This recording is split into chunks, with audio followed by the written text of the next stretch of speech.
আজ কিছু গাছের কথা বলবো যে গাছগুলি আমরা ঘরে রাখতে পারি এবং মাটি ছাড়া জলেই এগুলো সুন্দর গ্রো করতে পারি। আর ঘরে রাখলে ঘরের শোভাও খুব বর্ধন করে।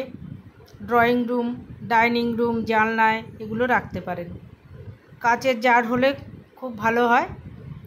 আর এটাই যে লাকি ব্যাম্বু, এটা আমি জলেই প্রথম থেকেই এটা জলেই রাখা আছে। তো মাঝে মধ্যে একে সপ্তাহে একদিন জল পাল্টে দিই, গাছটাকে ধুয়ে সুন্দর পরিষ্কার করে রেখে দিই। তাহলে চলুন আগে দেখি গাছগুলো কিভাবে জলে রাখলে পরিষ্কার করতে হবে, কিভাবে এটাকে মেনটেন্স করতে হবে। তো এই যে গাছ তুলে শিকড়ও ভালো করে ধুতে হবে, এটা বেসিনে নিয়ে করলেই ভালো হয়।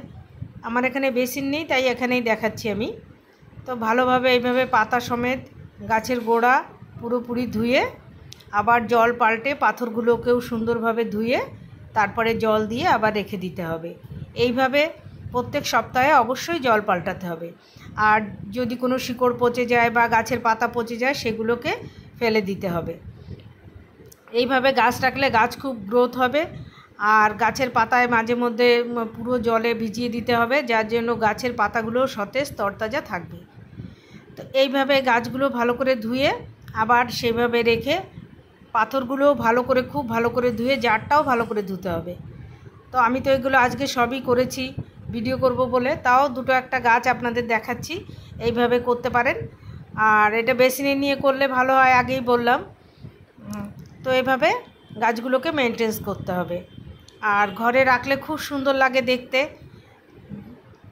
কোনো ডাইনিং টেবিলের ওপর, জানলায় এগুলো রাখলে খুব ভালো হয়। রোদের কোনো প্রয়োজন নেই, হালকা যেখানে আলো ভালো আসে সেরকম জায়গায় রাখলেই হয়। আর যদি কখনো মনে করেন মাসে একবার যদি মনে করেন একটু বাইরে যেখানে হালকা জানলার পাশে রোদ হয় সেখানে একটু সরিয়ে রেখে দিলেন গাছ, তাতে আরও খুবই ভালো হবে। এই সব গাছগুলো যেগুলো আমি রেখেছি সেগুলো একে একে বলবো কী কী গাছ জলে রাখা যায়। সব গাছ তো রাখা যায় না, সব গাছ হয়ও না জলে। তো এটা কয়েন প্লান্ট, এটা তো জলে খুবই ভালো হয়। মাটি লাগালেও মাটির সাথে জল দিয়েই গাছটা লাগাতে হয়, আর জলে তো কথাই নেই, খুব সুন্দর হয়। তো এটা আমি ঘরেই রেখেছি। কি কয়েকটা কালারিং পাথর দিয়ে দিচ্ছি, খুব ভালো লাগে দেখতে। নিচে শিকড়গুলো সাদা, শিকড়ের মধ্যে কালারিং পাথর তো দিয়ে এই যে জল দিয়ে দিচ্ছি। তো এইভাবে তো কয়েন প্লান্ট ভালো সুন্দর করে একটু বেঁধে দিতে হয়, যেহেতু ছড়িয়ে যেতে পারে। আমার এটা একটা ইলাস্টিক দিয়ে আটকানো আছে। এবার যেটা এটা মানি প্লান্ট, মার্বেল কুইন, খুব সুন্দর দেখতে মানি প্লান্টটা। আর এটা জলে রাখাতে এত সুন্দর এটার বৃদ্ধি পায়, আর পাতাগুলোর কালার জন্য বেশি সুন্দর হয় জলে ঘরে রাখাতে। তো এইভাবে তো আমি বাইরেও লাগিয়েছি, মাটিতে আমার আছে, হ্যাঙ্গিংয়ে আছে।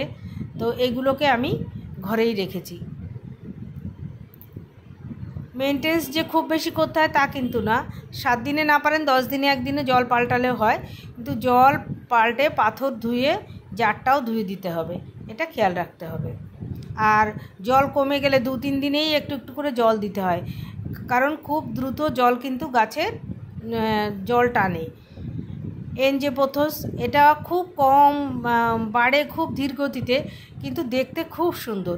যার জন্য এটা ঘরে আপনি রাখলে বাড়ে কম সেহেতু এটা খুব নিশ্চিন্তে ঘরে রাখতে পারেন।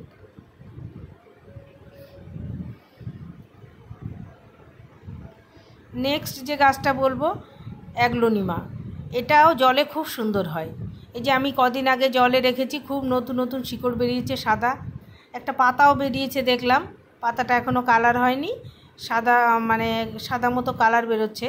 ঘরে রাখলে এই পাতা একটু কালার এতটা লালচে ভাব কমে যায় একটু, তবে মাঝে একটু রোদে দিলে কালার আবার ঠিকঠাকই হয়ে আসে। কদিন দিয়েছি এর মধ্যে নতুন পাতা বেরিয়েছে এই যে। আর দেখতে খুব সুন্দর যেহেতু অ্যাগ্লোনিমা, তা এটাকে আপনারা অবশ্যই ঘরে রাখতে পারেন। সিঙ্গোনিয়াম এখানে আমি 3টে প্রজাতির গাছকে রেখেছি। প্রত্যেকটা গাছই আমার বাইরে মাটিতে লাগানো আছে, আর ঘরেও কিছু রেখেছি। খুব সুন্দর লাগে দেখতে, তাই পিঙ্ক কালারের একটা সিঙ্গোনিয়াম, একটা এটা গ্রিনের ওপর সাদা, আর একটা কমন যে সিঙ্গোনিয়াম সেটাও আমি একটা গ্লাসে রেখেছি, সেটাও খুব সুন্দর হয়েছে। তো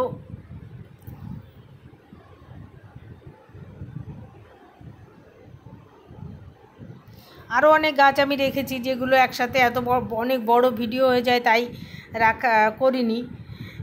এটা চাইনিজ এভারগ্রিন, এর তো কথাই নেই, এ তো জলে এবং বাইরে লাগালে তো ঝাড় হয়ে প্রচুর গাছ হয়েছে আমার। আর ভেতরেও লাগিয়েছি, কদিনের মধ্যেই নতুন একদম সুন্দর সাদা শিকড় ছেড়েছে, আর পাতাগুলোও খুব সুন্দর হচ্ছে। আর এর সঙ্গে এই গাছটা আমি বেড়াতে গিয়ে নিয়ে এসেছিলাম, নামটা এই মুহূর্তে ভুলে গেছি।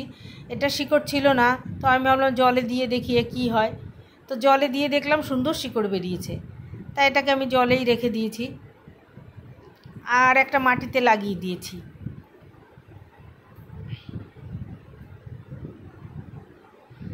এটাও একটা মানি প্ল্যান্টের আর একটা প্রজাতি।